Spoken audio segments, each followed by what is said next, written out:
Գյորջյան Կասկադ 60 ամիս փուլային վճարում բազմաթիվ առավելություններ։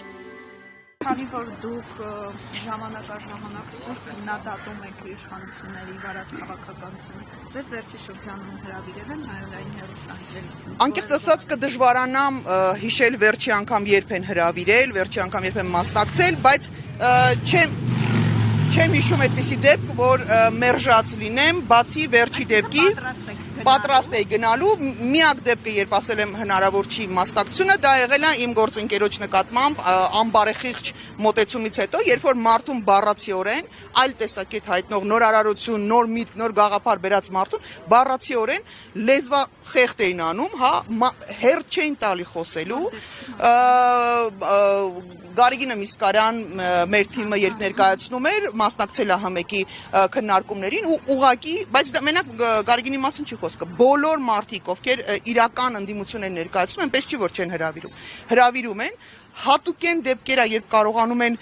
ինչ-որ միտք ու խոսք արտահայտել, բայց ճնշող մեծամասնությամբ, ես պիտի խնդրեմ նրանք, ովքեր կասկածում են, բացեն այդ բանավեճերը ու տեսնեն, թե ինչպիսի համաժամանակյա բազմակողմանի հարձակում է տեղի ունենում, որտեղ զուգահեռաբար խոսում են նրանք, ովքեր Նիկոլ Փաշինյանի մոլի երկրպագուներ են, որպես էքսպերտներ անկախ ներկայանում, այդ թևը եւ երկու լրագրողները միաժամանակ ինչպես են խանգարում, թույլ չեն տալի, որպեսզի այլ ընդդիմադիր հայացք ունեցող նոր, ամենակարևորը, նոր միտք ու գաղափար բերող մարդուն հնարավորություն չեն տալի խոսելու, եւ սա ակնհայտ է։ Նույն վերաբերմունքը, եթե նայեք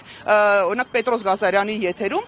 եթե ընդդիմադիրների մասին է խոսքը, անընդհատ ընդհատելու, անընդհատ խանգարելու, անընդհատ ծաղրական, այսպես հեգնական տոնով հետը խոսելու, թույլ չտալու, որ միտքը ավարտի, այսինքն միտքը չի կարող պատասխան լինել այո կամ ոչ։ Պատասխանը պիտի լինի ողջամիտ ու բացատրի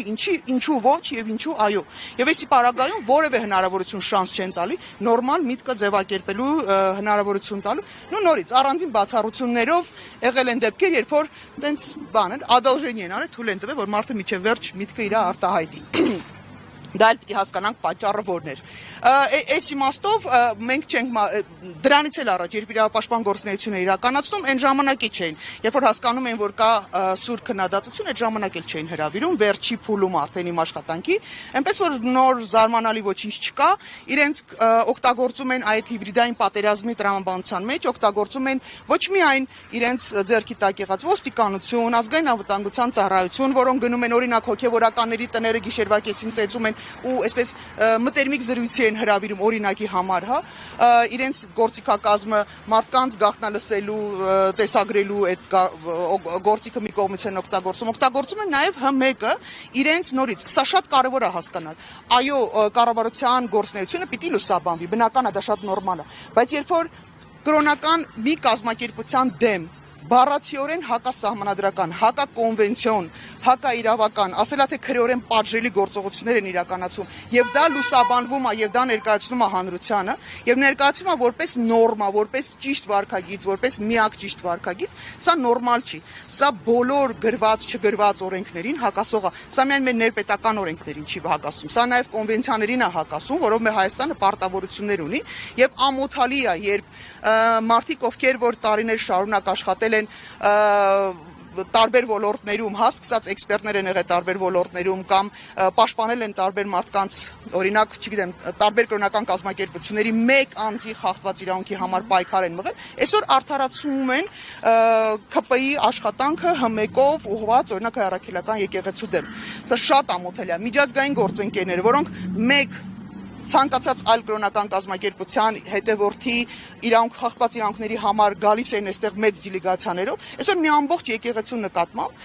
ազգային եկեղեցու նկատմամբ հետապնդում կա եւ հարցակում կա եւ վայրակ հարցակում կա ու որևէ ձեն ու ծպտուն չկա ու սա նշանակում է, որ մենք մեզ վրա պիտի վերցնենք այդ պատասխանատվությունը, անգամ գիտակցելով, որ որևէ առարկայական պատասխան այստեղից չենք ստանալու, որտեղ դա հնարավոր չի, բազմաթիվ նորից պիտի ասեմ, բազմաթիվ դեպքեր են եղել, երբ շատ առարկայական, շատ հիմնավորված ներկայացրել են տարբեր գործընկեր կազմակերպություններ, հասարակական կազմակերպություններ, անհատներ, ներկայացրել են բողոքներ դատախազության եւ դատախազությունը մեղմ ասած օրենքի տառից չի բխել գործողությունները։ Մենք էլ ենք հասկանում, որ արձագանքը adekvat չի լինելու, բայց դա ոչինչ չի նշանակում։ Սա ուղղակի հերթական իրենց ապագա մեղադրանքների հիմքում դրված փաստաթղթեր պիտի լինեն։ Սա շատ հստակ մտածված գործողություն է, եւ պիտի իմանան նաեւ գլխավոր դատախազը ու նորից ես շատ ափսոսում եմ, որ այդքան գիտելիքը, այդքան կարողությունները օգտագործում են նրանք, ովքեր որ ուղղակի մարդկայնորեն են մասնագիտորեն են փչացնում մարդկանց, մարդկայնորեն են փչացնում, հանցակից են դարձնում տարբեր process-ների, պիտի իմանան, որ անձնական պատասխանատվության է ենթարկվելու։ Հիմա Հա, գնանք։